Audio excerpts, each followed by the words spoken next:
Wenn euch interessiert, wie man in einem Kia Ceed Typ ED ein neues Multimedia-Gerät im Doppel-DIN-Format einbaut oder eine Dachantenne installiert oder die Rückfahrkamera nachrüstet, dann bleibt dran. Herzlich willkommen bei AAS24, eurem Online-Shop für Auto-Multimedia.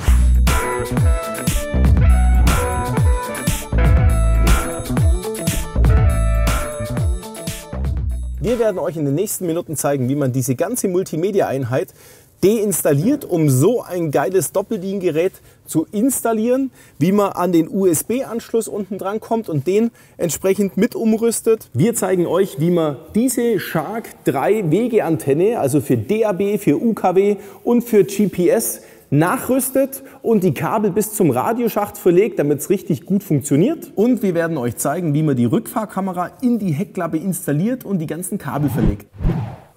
Um an die Kamera natürlich dran zu kommen, müssen wir auch die Innenverkleidung von der Heckklappe mal entfernen. Da haben wir auf jeden Fall mal schon mal 4 Kreuzstützschrauben. Jetzt können wir dann auch versuchen, mit dem Kunststoffspatel mal hier, aha, okay, kommt ja schon, einen Druck unten reinzumachen, damit die Clips alle weggehen. Jawohl. Schon alles weg. Wo klemmt es noch? Da klemmt noch irgendwas. Ah, okay. Da unten haben wir noch die Lasche, die gehalten wird, die müssen wir noch wegmachen. So, kommt schon alles entgegen. So. Schauen wir mal. Da geht's weiter. Dann müssen wir aushängen und schauen wir es in der Hand. Jawohl. Also Seitenteil weg, ist bloß geklippt. Die Verkleidung hier am Kennzeichen, die müssen wir auch wegmachen. Von der Kennzeichenbeleuchtung. So. So. Um die Kunststoffverkleidung wegzukriegen, haben wir da unten noch eine 8er Verschraubung drin liegen. Die haben wir 3-mal. So, machen wir eine 10er drauf. Und jawohl, warum auch immer, aber es ist eine 10er. Die letzte Mutter lösen. Und jetzt können wir das auch hier rausziehen. Jawohl. Da sind noch 3 Clips drin und jetzt kommen wir an die Sachen mal besser ran. Das ist alles von unserer tollen jetzigen Rückfahrkamera. Die Kennzeichenbeleuchtung hätten wir jetzt rein theoretisch gar nicht rausmachen müssen, weil das mit den anderen 3 Schrauben war. Aber das ist die Kamera, die da irgendwie schon mal jemand reingemacht hat. Das ist natürlich schon ein bisschen tricky hier dran, weil wie ihr seht, das ist halt, da wirbelt sich Dreck auf und Feuchtigkeit, das legt sich da alles mit rein. Also da muss man schon, wie das jetzt ausschaut, ist es relativ normal bei dem Auto wahrscheinlich. Aber es verrostet halt, macht die ganzen Kontakte, die ich hier irgendwie drin habe, extrem sensibel, weil da ganz viel Feuchtigkeit mit drin hängt. Und ja, wir machen jetzt mal diese Kamera hier raus. Das ist, mein Gott, auch irgendeine Kamera. Die tun wir komplett entfernen und machen unsere rein. Aber wir werden dann auch gleich unser Kabel neu reinlegen, weil die alten Steckverbindungen, was da auch immer mal gemacht worden ist, ich kann mir jetzt nicht vorstellen, dass es von Kia aus direkt so die Originalkamera ist. Da ist jemand am Nachrüsten gewesen. Aber wir machen in dem Fall jetzt einfach mal eine komplett neue Kamera rein. Das ist alles original hier, aber das ist nachgerüstet. So, das ganze Zeug weg. Und das können wir abschneiden, das braucht jetzt echt kein Mensch mehr. Schaut gut aus. Dann hoppala, machen wir das Radio mal raus. Und dazu, da fahren wir hier unten rein und entriegeln das genau hier. So, klick. Und jetzt können wir da hoch. So, und dann oben raus nach vorne nochmal ziehen. Und jetzt haben wir schon alles in der Hand. Da oben ist aber noch ein Stecker. Den müssen wir wegmachen. So, Zündung machen wir natürlich jetzt mal aus. Und jetzt kann man abstecken. So. Und die da unten können wir natürlich auch alle rausmachen. Dann können wir die ganze Verkleidung auf die Seite legen. Da unten haben wir noch ein Klimateil. Können wir abstecken. So, und jetzt haben wir das ganze gute Stück in der Hand. Können wir auf die Seite tun. Das Radio ist jetzt noch mit 4 Schrauben hinten dran gesichert.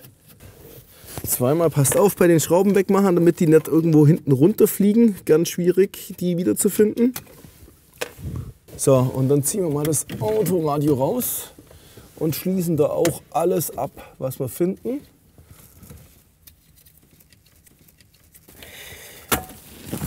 Mini-ISO, alles weggesteckt. So, dieses Radio jetzt erstmal raus. Wir wollen für unser neues Kenwood-Radio den USB-Schacht da unten verwenden. Und jetzt gibt es, soweit ich weiß, auch irgendwelche anderen elektronischen Bauteile, um die hier oben anzuadaptieren.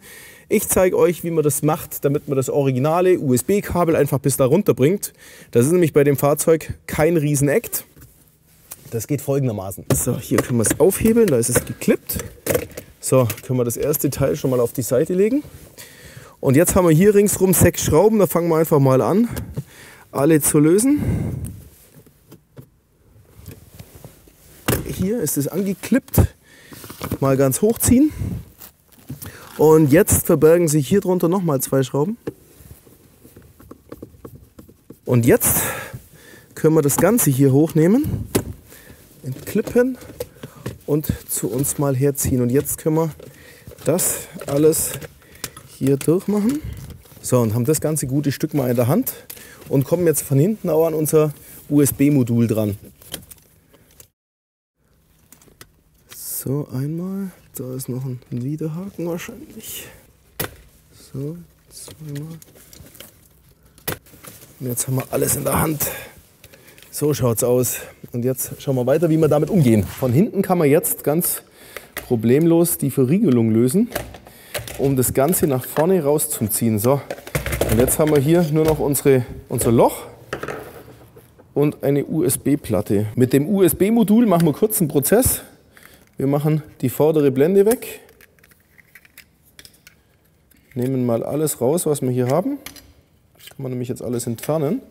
Und jetzt versenken wir unseren USB da drinne und können nachher das ganze Gehäuse wieder verwenden, um es wieder zu installieren, nur dass unser Kabel und unser USB-Stecker dran hängt. Unser Multimedia-Gerät hat 2 USB-Eingänge. Einer ist auch ein zusätzlicher Apple CarPlay-Anschluss. Das heißt, damit wir den richtig zugänglich haben, haben wir uns gerade entschieden, den hier mit einzubauen. Und den zweiten Anschluss, den lassen wir im Handschuhfach rauskommen. Da kann man dauerhaft einen Massendatenspeicher mit dran machen. Und damit wir jetzt noch unsere AUX-In-Buchse genauso verwenden können, haben wir jetzt einfach ein Klinkenverlängerungskabel genommen und werden das auch noch ganz kurz ein bisschen umarbeiten und beides mit unserem Super Glue hinten reinkleben. Und damit ist es dann auch schon gegessen, das Thema. So, hier haben wir jetzt eine kleine Markierung gemacht.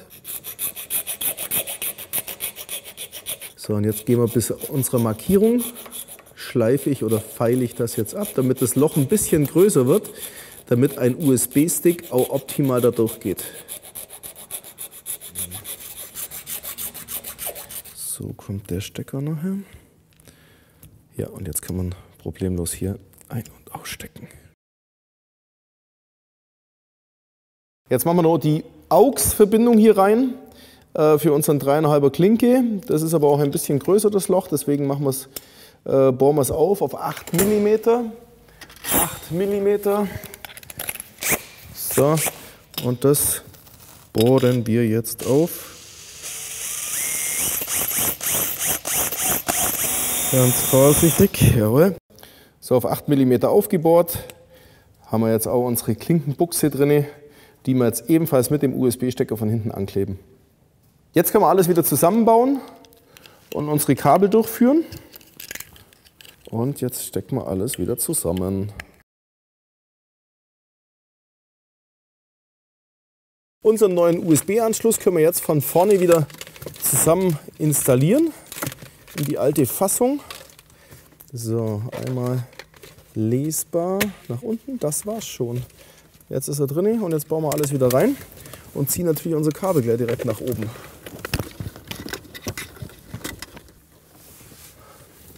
So, beide Kabel hier. So, die Kabel, die langen, die können wir natürlich hier auch noch ein bisschen zusammenbinden und dann in diesen Hohlraum legen. Und jetzt noch von der Position eine Position höher direkt zum Radioschacht. USB und AUX. Damit haben wir das schon erledigt. So, voilà. Voll der Scheiß. Ich habe mich jetzt gerade verletzt. Wieder an der Fingerkuppe. Es hat wieder geblutet und es braucht wieder Wochen, bis es verheilt. Aber egal, wir machen jetzt den USB-Anschluss ins Handschuhfach. Ist auch ganz easy. Von hier kann man schon durchschauen. Da ist ein riesen Loch unten drin. Moritz, magst du mal kurz hierher auf der Seite? So, wenn man nämlich hier reinlangt, schau mal hier. Easy, easy. Und da geben wir unser USB-Kabel durch.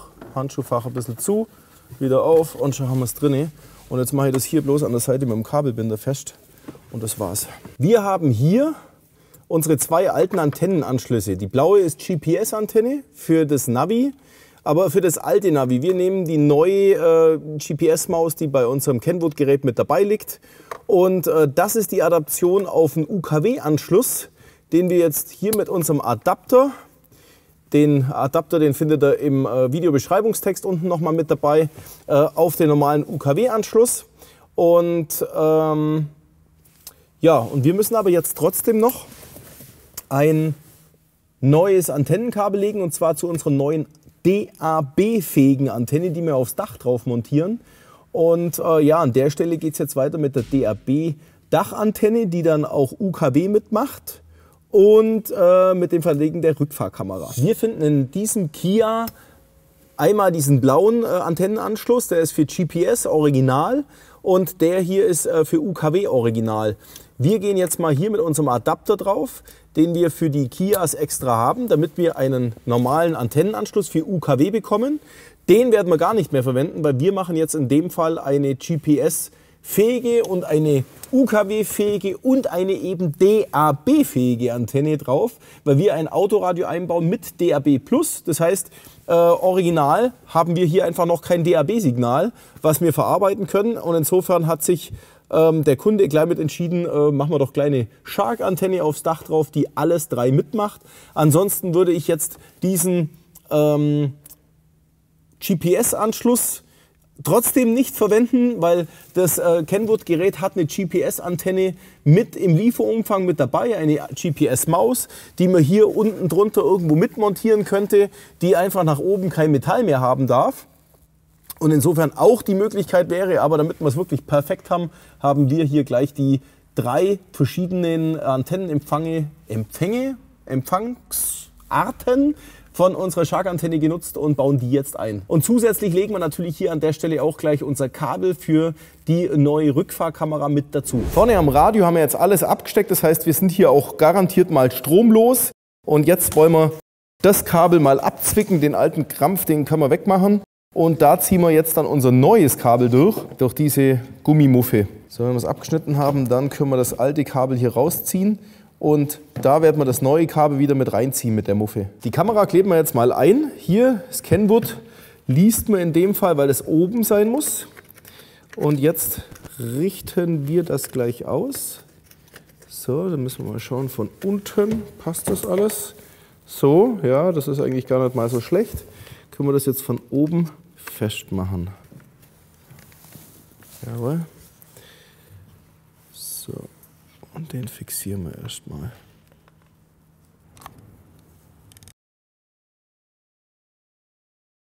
Das ein bisschen aufbiegen und dadurch, jawohl. So, dann läuft das hier auch ganz easy. Und jetzt können wir das Kabel durch die Muffe ziehen. Hier richtig schön Silikonspray rein. Und dann so. Und jetzt sind wir auch im Trockenbereich nachher drin. Nicht mehr im Nassbereich. So, jetzt können wir unser Kabel durchziehen. So, und was wir jetzt immer noch machen, das ist, wir machen hier noch Bitumen rein, damit auch diese Öffnung auf jeden Fall nochmal feuchtigkeitsgeschützt ist. Hier mal so ein Achter drumherum. Und jetzt können wir alles wieder hinmontieren.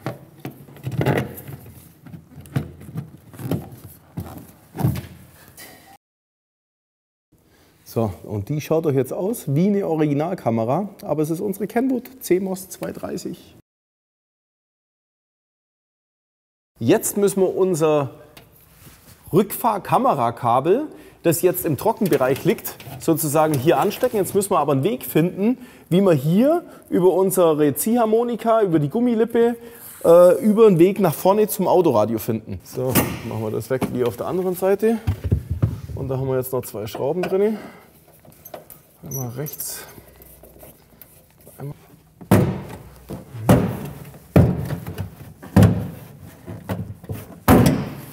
Alles geklippt. Dann gehen wir mit unserem Kabel im Prinzip darüber. So, lassen wir es mal da. Das ist ja extra dafür da, dass wenn an der Heckklappe oder die Kamera ausgetauscht werden muss, dass man das ganze Kabel neu reinziehen muss, sondern jetzt nur in den trockenen Bereich reinkommt und von da aus später steckbar bleibt. Wir nehmen unser langes Kabel, was vom Autoradio bis zur Rückfahrkamera geht, und zwar so, dass das Ansteckteil, das nachher hier relativ dünn erscheint, zuerst durch die engen Stellen durchgezogen wird und nicht umgekehrt. Und dazu müssen wir jetzt auch hier mal unten rein. So, dann müssen wir da mal reingucken. Wie geht es hier weiter? Das ist reingeklippt hier, das müssen wir rausmachen. Schau, so. So, jetzt können wir es nämlich aushängen, nach unten drücken. Ja, da ist ein Clip drunter. Zack, weg. So, und jetzt haben wir hier das Kabel. Also, machen wir das mal auf. Mal schauen, wie das Ganze hier durchgeht. Spatel, das da durchziehen. So, den machen wir auf. Da ist ein Clip drin, genau. Raus damit. Und jetzt können wir das Kabel einmal von hier nach da. Und jetzt müssen wir natürlich da durch.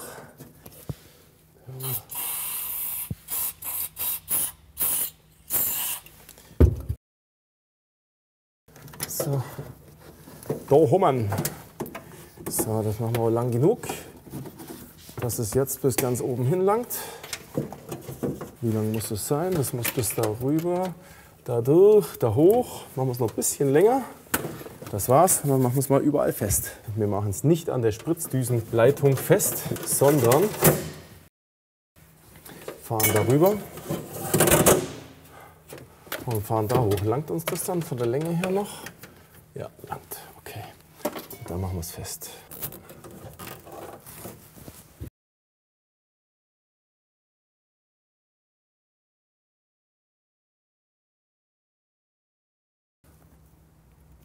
Klick.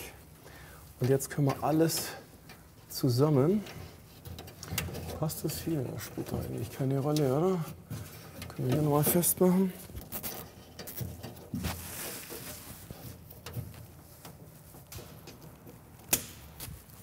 So, das können wir wieder zurasten lassen. So, klick, klick. So, das müssen wir auf jeden Fall mal wegmachen bis da runter, damit wir hier die Verankerung auch lösen können, weil das muss da drin geklippt sein. Schauen wir mal hier rein. Aha. Da ist der erste Clip, zweiter. Genau. So, mehr will ich jetzt noch gar nicht wegmachen. Hauptsache, wir kommen Stückchen für Stückchen weiter runter mit dem Himmel.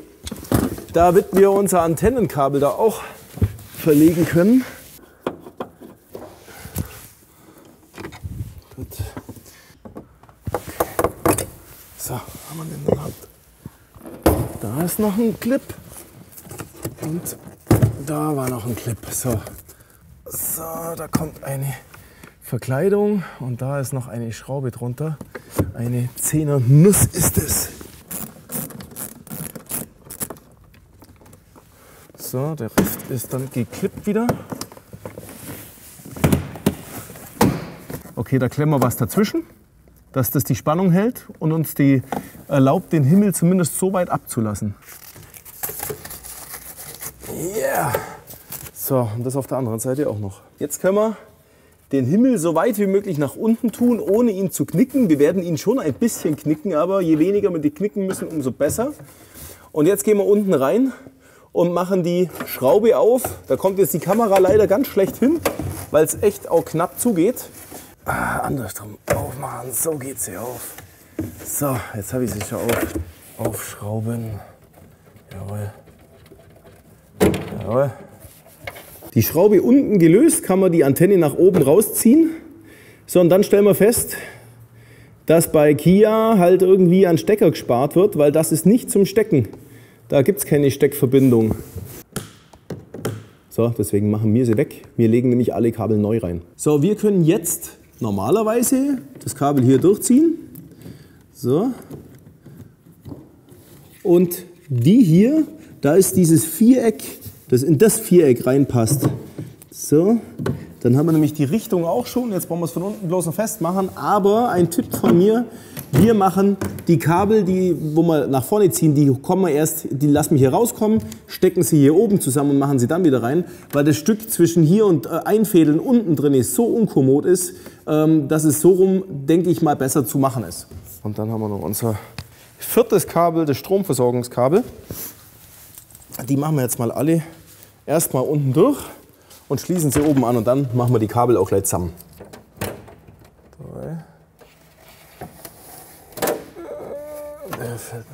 So, und dann können wir jetzt alle Kabel mal zusammenstecken. Jawohl. Dann haben wir das hier.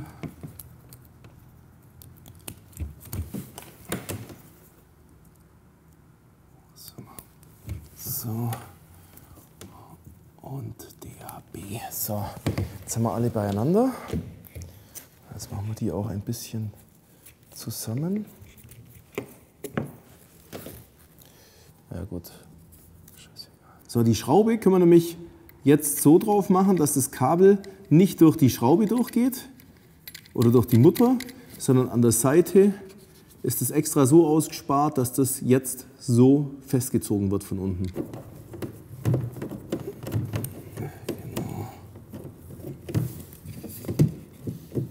So. Nee, damit. Gut. Jawohl, 22er. Ah, da kommt man jetzt eigentlich ganz gut hin. Das funktioniert gut. So. Auch an der Stelle vielleicht nicht zu heftig anziehen. Dann drückt sich das Gummi bloß so durch, dass es vielleicht wieder undicht wird. So, jetzt haben wir das Ding aber richtig schön satt an der Stelle ringsum den Gummi fest. Wir können das Rückfahrkamerakabel natürlich mit den anderen Kabeln zusammen machen. Die stören sich überhaupt nicht und gehen natürlich jetzt beide von der gleichen Stelle vom Dach bis in den Radioschacht. So durch, dass wir das da drüben wieder rausholen können. Also dann kommt das Kabel hier rüber. Und die Kabel lassen wir jetzt in einer kleinen Schlaufe hier noch so liegen. Also ein bisschen nach vorne, das Ganze, damit es hier nicht stört. Auf jeden Fall so lang, dass wir im Notfall auch später mal das noch abstecken können hier. Also nicht gleich wieder alles wegziehen. Und das Ganze können wir dann auch fixieren mit einem Bitumenband. Wenn wir das noch mit da reinlegen. Und hier erstmal festmachen, dann haben wir so einen leichten Widerstand. Und jetzt brauchen wir nur noch schauen, dass wir das Kabel da an der Seite an der C-Säule entsprechend runterlegen. So, das stört uns nachher nicht mehr. Das muss nachher da rein, deswegen überhalb in den Himmel rein. So. Richtig schön da hoch. Hey Moritz, schau mal, was ich gerade gefunden habe. Hier drunter haben wir jetzt gerade beim Verlegen von unserem Kabel gesehen, dass es doch noch eine Steckverbindung gibt, aber die ist hier ganz außen, wo zu unserem Antennenkabel, also unser Antennenkabel bis zur Antenne geht und hier steckbar ist. So, hier haben wir jetzt unser Kabel. Müssen wir schauen, dass wir nirgendwo in den Schraublöchern drin sind. Und ganz da oben wäre jetzt hier nochmal Airbag, da sind wir aber in dem Bereich nicht mehr, da brauchen wir also keine Angst haben. Und so, und jetzt können wir alles wieder zusammenbauen. So, jetzt haben wir hier an der Seite den Clip, da einen Clip und in der Mitte den Clip. Und die wieder einhängen, damit sie nicht weg können. So, das war's. Jetzt kann man Gummi wieder draufziehen. Und da. Ja.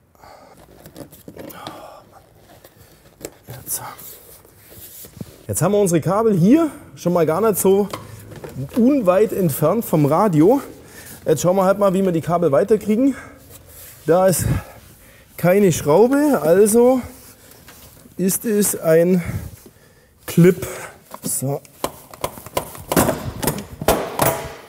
Ja, sind wir auch schon weit. So, alles weg. Oh, lecker, ist aber schon ein bisschen scharfkantig, würde ich sagen. Das gefällt mir nicht. Ich habe beinahe vergessen. So, der gehört nämlich noch hier drauf.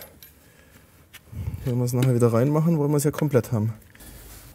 So, dann können wir das da unten wegmachen. Können wir den ganzen Gummi weglösen. Schau an. Und jetzt können wir unser ganzes Kabel easy hinter der Rücksitzbank in diesem Kanal nach unten legen mit den anderen Kabel. So, und sind jetzt tatsächlich da unten angekommen. Was ist das hier? Was fetzt da umeinander? So, machen wir das da rum. Und können das wird auch nur so eine Verriegelung sein. Genau. Wieder zumachen. Da machen wir noch einen Kabelbinder dran. Und dann geht es weiter nach vorne. Die Verkleidung wieder drauf machen. Da oben ist ein. Dann schauen wir vorne weiter. Machen wir mal hier ein Gummi weg. Machen wir das Ganze vorne auch. So, vorne Tür, Schwellerverkleidung weg.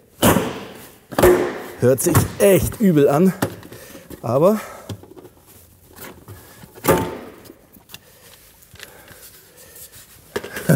bleibt wieder einer, zwei. Ja gut, ist doch ein guter Schnitt hier. Also, dann machen wir hier auch den Gummi weg und schauen mal. Na, also ganz easy können wir das ein bisschen auf die Seite biegen und da können wir unser Kabel jetzt durchziehen. Gut, machen wir die Verkleidung wieder weg. Ah, Mann, da ist sie. So, jetzt können wir auch wieder alles zumachen. Das Kabel hier einhängen und wieder Klick, Klack, Kluck.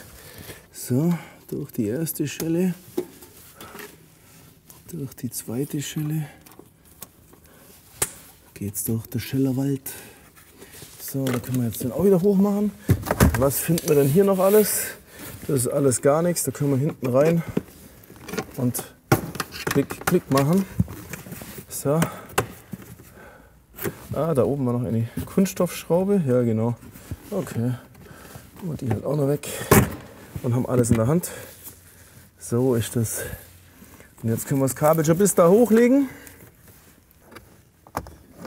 So, das ganz aushängen. So, dann können wir nämlich da hinten unser Kabel tatsächlich da hochlegen. Am besten gleich hinten durch. Da durch. So, kommt alles hoch hier. Genau. Und jetzt können wir das Kabel da hinten schön reinlegen. Und jetzt ziehen wir noch unser Kabel in den Radioschacht. Und haben jetzt alles, was wir brauchen hier. So, können wir ganz gemütlich in den Radioschacht legen. Und schau mal, die Antennen sind gleich sogar richtig abgelenkt. Okay, bis auf die UKW-Antenne, aber die spielt jetzt auch keine Rolle mehr. Jetzt haben wir alles. Bis auf das Mikrofon. Wir haben in diesem Kia Ceed ja die neue Dachantenne drauf gemacht. Das heißt, wir haben ein neues UKW-Kabel reingelegt, ein neues GPS und ein neues DRB-Kabel. Wer jetzt sagt, nee, die neue Antenne, die will ich mir sparen, ich mache eine Fensterklebeantenne für DAB hierher, der braucht dann auch diesen Adapter für die alte UKW-Antenne. Die schaut nämlich beim Kia Ceed so aus. Das heißt, wir brauchen hier die Adaption drauf, damit wir ebenfalls wieder unseren UKW-Stecker haben. Und dann kann man sich natürlich auch den Aufwand sparen, im Dach oder am Dach die neue Antenne anzubringen.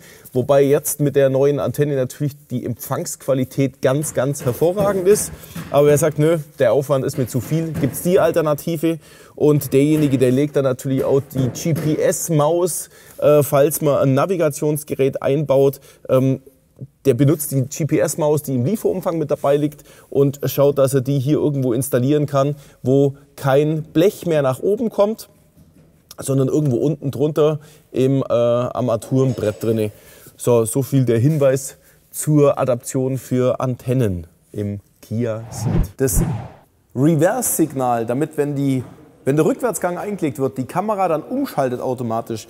Dazu brauchen wir beim Kia Ceed dieses Rückwärtsgang-Signal. Also hier ist die Rückwärtsfahrleuchte und da müssen wir jetzt mal schauen, was für Kabelfarben da dran sind. Ich habe jetzt hier diese 5 Schrauben schon aufgemacht. Dann können wir jetzt die obere Blende wegnehmen und auf Seite tun. Und die untere lässt sich auch so wegklicken dann. Und da sehen wir dann für unsere Rückfahrleuchte ist dieses schwarze und das braune Kabel. Und schwarz scheint hier an allen dran zu sein. Das heißt, wir brauchen eigentlich ein anderes farbiges Kabel, in dem Fall das braune. Und da müssen wir unser Signal jetzt holen. Wir brauchen jetzt unbedingt noch unser Reverse-Signal, also das Rückfahrsignal. Und das müssen wir hier abgreifen. Vielleicht gibt es ja im Fahrzeug nur irgendwo andere Möglichkeiten, irgendwas abzugreifen. Aber hier wissen wir es ganz sicher. Hier ist das richtige Potenzial, was wir brauchen. Deswegen legen wir jetzt nochmal ein neues Kabel zusätzlich mit bis zum Radioschacht von hier vorne. Dazu können wir die Verkleidung hier noch ein bisschen auf die Seite machen. Und das auf. Hier kann man es wegklippen. So. Und dann können wir das Ganze unten rausziehen. So. Und da kommen wir an unsere anderen Kabel dran. Unter anderem unser braunes Kabel, was von der Leitung innen drin kommt. Das heißt, wir brauchen hier gar nicht weiter. Wir können es hier abgreifen.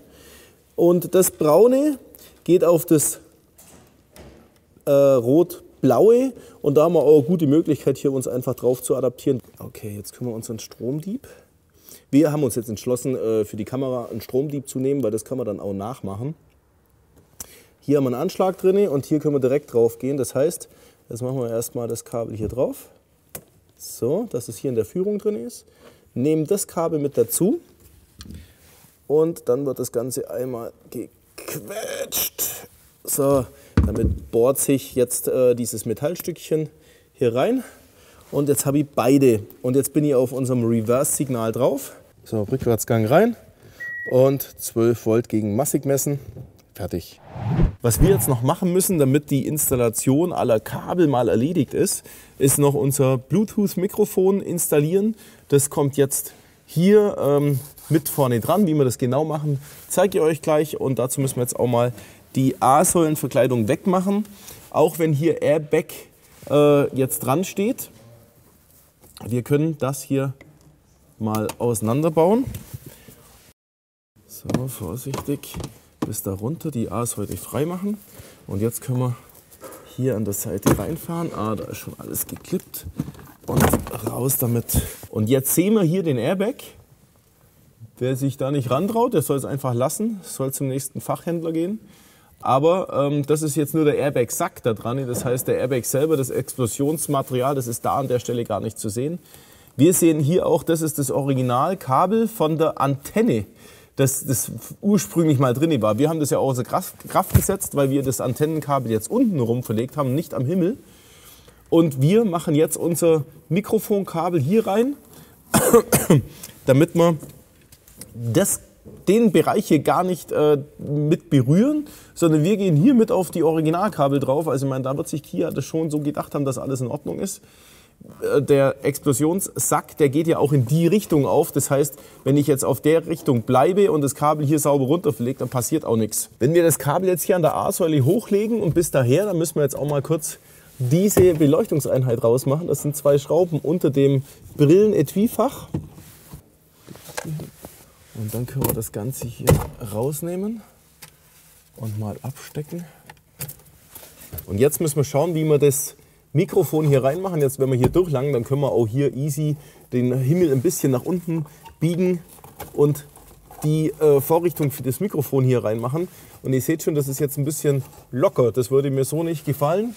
Das heißt aber, wir können auf der anderen Seite im Himmel drinne, damit es ein bisschen besser hebt, können wir hier auch ein Bitumen noch mit reinmachen, das ja jetzt sowieso unter dem Himmel verschwindet, also im Himmel. Und jetzt biegen wir das noch mal so ein bisschen nach unten, machen das da rein. So, und jetzt geht das Ganze schon ein bisschen zäher hier rein. Und jetzt hebt es halt auch schon viel besser. Und ich kann es hier jetzt ausrichten, wie es braucht, das Mikrofon. Das ist unscheinbar da dran. Und jetzt können wir natürlich auch das Kabel direkt hier durchziehen. Dann müssen wir jetzt auch da drüben wieder aus dem Himmel raus, rechts vom Rückspiegel.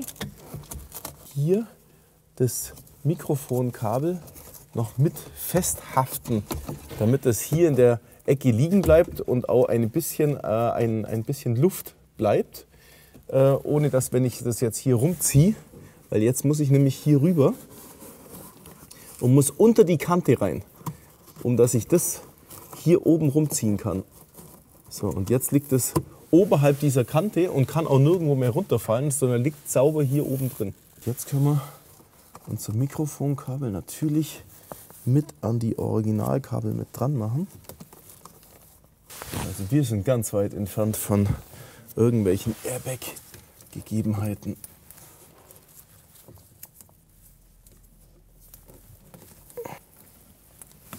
Und gehen dann direkt runter hinter das Handschuhfach. Aha, jawohl.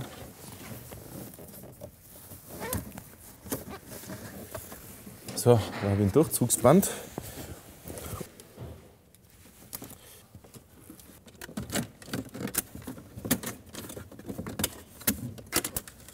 Voilà.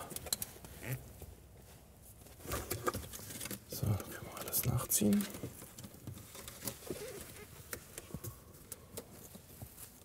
Wir machen unser feines Mikrokabel gleich mit an die Antennenleitung, die wir eh schon durchgezogen haben. Hinten auch durch. So, voilà, einmal Mikrofonkabel.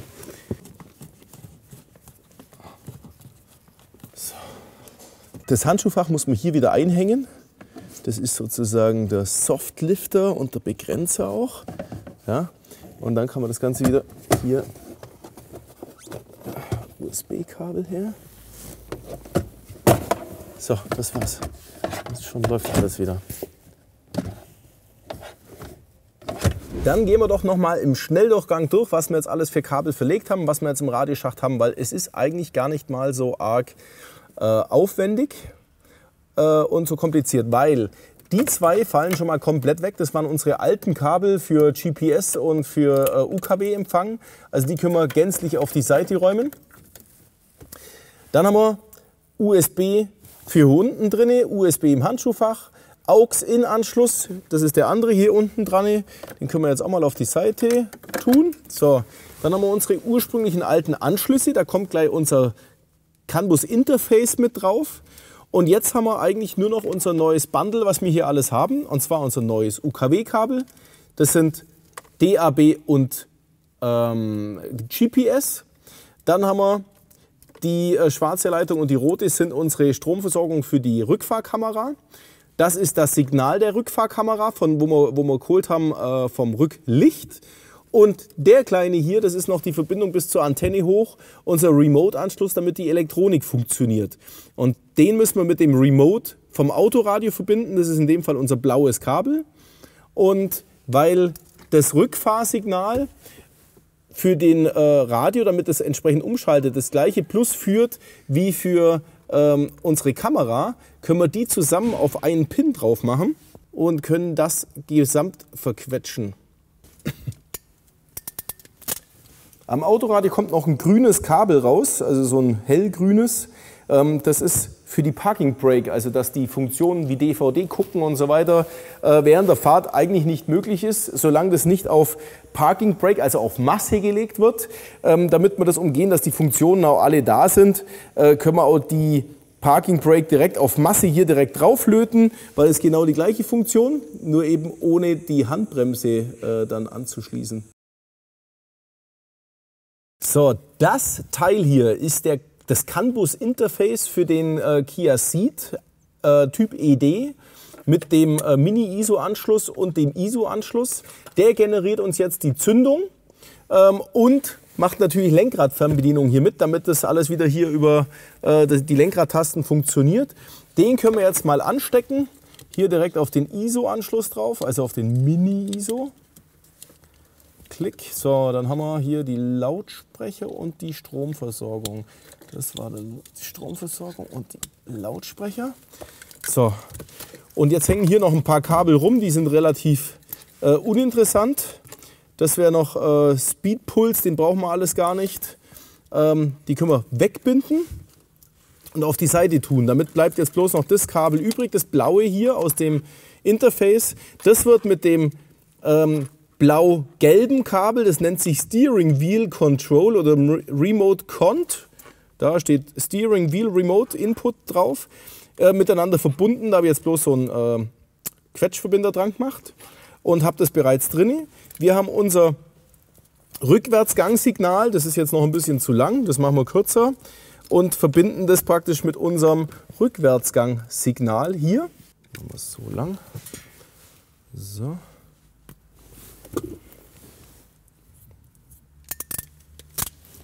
So, dann können wir die miteinander verbinden. Und jetzt haben wir noch unsere Masse von der Rückfahrkamera. Da gehen wir auf unsere Masse vom ISO-Anschluss mit drauf. Hier. Da können wir das Kabel nehmen. Und wir nehmen jetzt absichtlich wieder einen Quetschverbinder, damit ihr auch seht, ihr könnt das alles selber machen. Daheim mit dem entsprechenden kleinen Werkzeug hier. Man braucht keinen Lötkolben zwangsläufig. Man kann das so machen und zusammenquetschen. So, damit ist unsere Kamera jetzt auch versorgt. Und jetzt haben wir noch unseren Remote-Anschluss. P-Cont Antenna Remote. Das wäre jetzt der hier. Und jetzt haben wir alles angeschlossen. Schaut jetzt noch ein bisschen wirr aus. Ich mache die Kabel noch schöner zusammen, dass das alles in einem schönen Kabelstrang ist.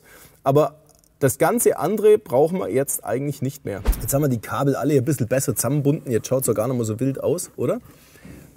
Stromanschlusskabel, wie besprochen, alles angeschlossen. Unsere Medienkabel hier und UKW. Und jetzt haben wir noch hier unseren X-Fuck-Stecker mit drauf gemacht. X-Fuck.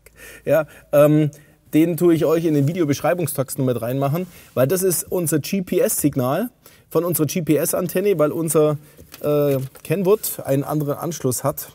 Da passt bloß der, deswegen brauchen wir den Adapter noch mit drauf. So, den Rest schließen wir dann an, wenn wir jetzt das Radio von der Tiefe her richtig einjustiert haben mit unserem tiefenverstellbaren Einbauset. Wir haben ja jetzt auch noch zusätzlich am Rücklicht das Reverse-Signal abgegriffen.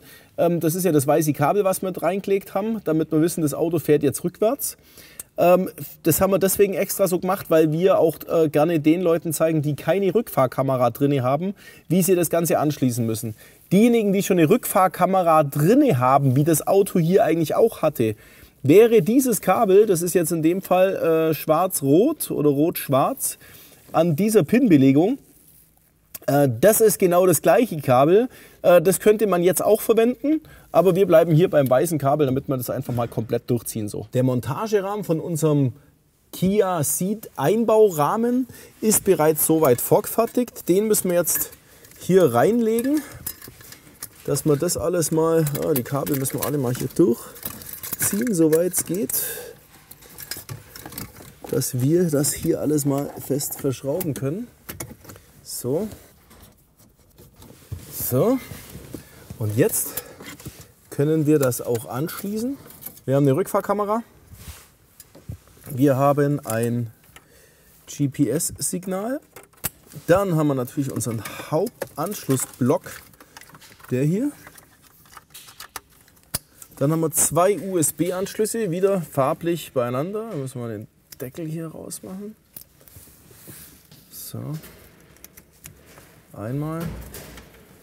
Zweimal. Dann haben wir unseren AUX-Anschluss. Der AUX-Anschluss ist hier. Dann haben wir, was haben wir denn noch alles? Das Mikrofon. Das Mikrofon ist hier. So, jetzt rutscht mir schon langsam näher. Hier haben wir unseren UKW-Anschluss.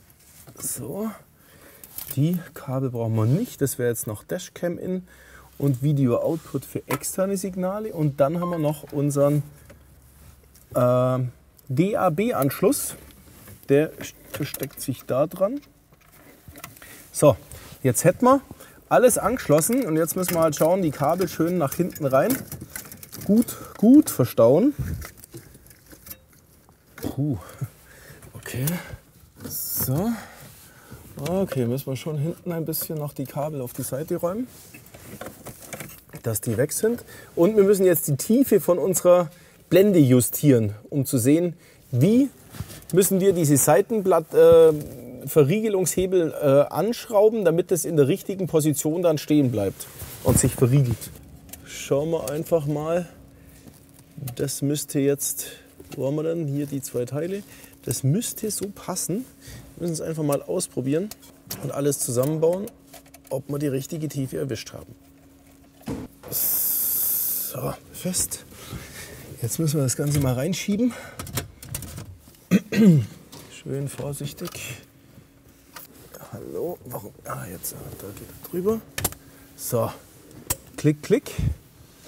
Den auf Normal stellen. Das ist der hier auf 0. Der Rahmen muss jetzt hier rein gemacht werden und der wird nur aufgesteckt. So, und jetzt schauen wir mal, wenn wir den jetzt hier festmachen, wie der dann ausschaut. Das ist nicht schön. Also machen wir noch weiter rein. So, also machen wir die Platte nochmal weg. Machen sie vorne rein. Und bei den gleichen Schrauben haben wir sie jetzt hier bündig. So, also nochmal festmachen. Und andere Seite noch. Und bevor wir jetzt lang rummachen, mache ich natürlich auch gleich meine ganzen Stecker jetzt wieder mit dran. Weil ich bin mir jetzt ganz sicher, jetzt passt es auch von der Länge. Dann stecken wir alles wieder an, was wir hier haben. Was verstecken wir dann eigentlich alles an? Einmal. Da oben haben wir dann noch den hier. Da haben wir noch einmal den Stecker. So. Und nun.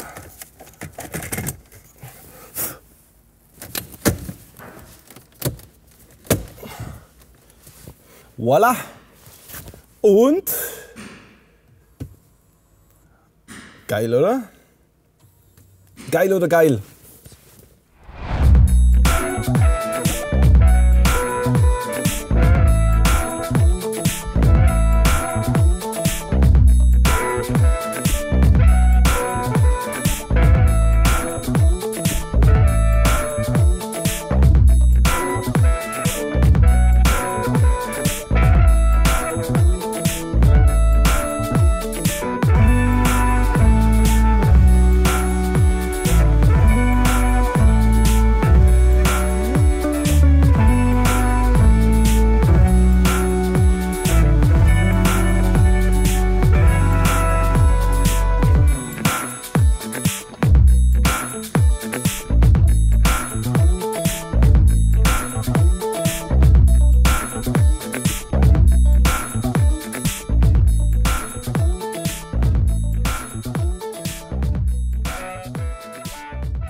Ich hoffe, dass ich die Anleitung so gemacht habe, dass ich euch dazu etwas animiere, selbst an eurem Auto mal was zu tun. Die Rückfahrkamera ist ja durchaus wohl sinnvoll, ganz oft. Oder so eine Navigation mit Multimedia-Gerät nachzurüsten. Mit DAB+, ich bin sowieso ein absoluter Fan davon. Das ist die Zukunft, voll geiler Sound im Auto. Tja, macht es nach. Mich würde es freuen. Mich würde es auch freuen, wenn ihr uns ein paar Kommentare mit an die Hand gebt. Vielleicht habt ihr noch einen Special-Tipp für dieses Auto, wenn ihr das selber fahrt. Lasst was von euch hören. Wir freuen uns immer über Daumen hoch und natürlich über Abos. Los, klickt mal den Abo-Button. Danke fürs Zuschauen. Euer Olli. Bis bald beim nächsten Video.